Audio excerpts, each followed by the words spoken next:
Hey YouTube, what's up? So today at work was pretty basic, a lot of software updates. Have you ever have to do software updates on an entire computer lab? It's so much waiting for anything to happen. Today I wanted to talk about Pottermore, because the entire internet is all aflutter with Pottermore things, and how they're all excited to get in, or they're sad that they didn't get in, or how the page doesn't load because it's just everyone's crashing the server. But the thing with the server is they probably really should have put more force behind it, because let's be honest, Tumblr crashes all the time, and it's all the people from Tumblr that are on Pottermore.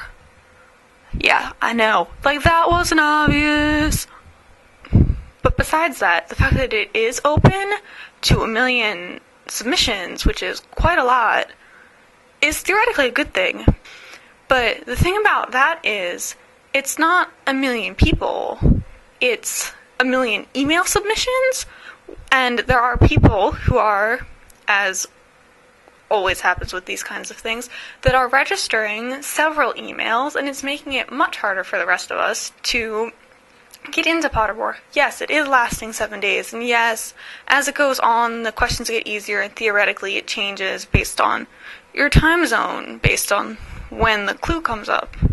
But at the same time, it is a bit annoying that J.K. Rowling was so based in the idea of fairness when all the books came out and the movies and everything.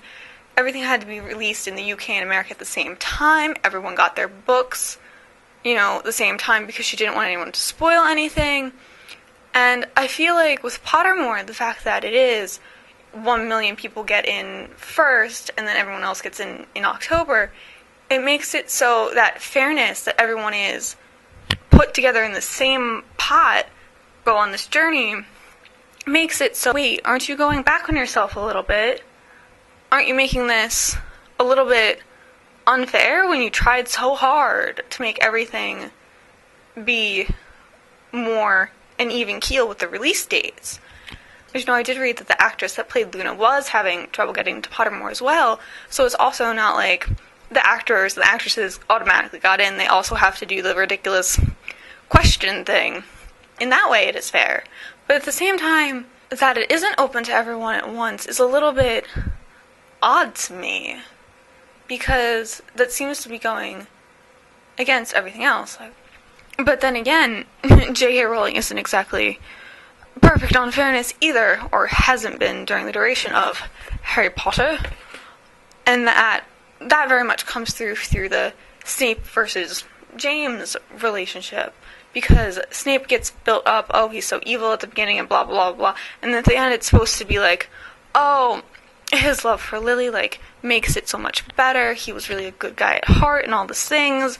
James is painted as oh, he's the jock boy that stole Lily from the nerd boy, and that James didn't really deserve Lily. But at the same time, Snape, even though Snape was a half-blood, he also had a prejudice against Muggle-borns, which is what Lily was. And when you're insulted like that, it makes you less receptive to the person. So, yes, it's sad that, the nerd boy or whatever didn't get the girl in the end, when so many people who do read the Harry Potter books are nerd-like people.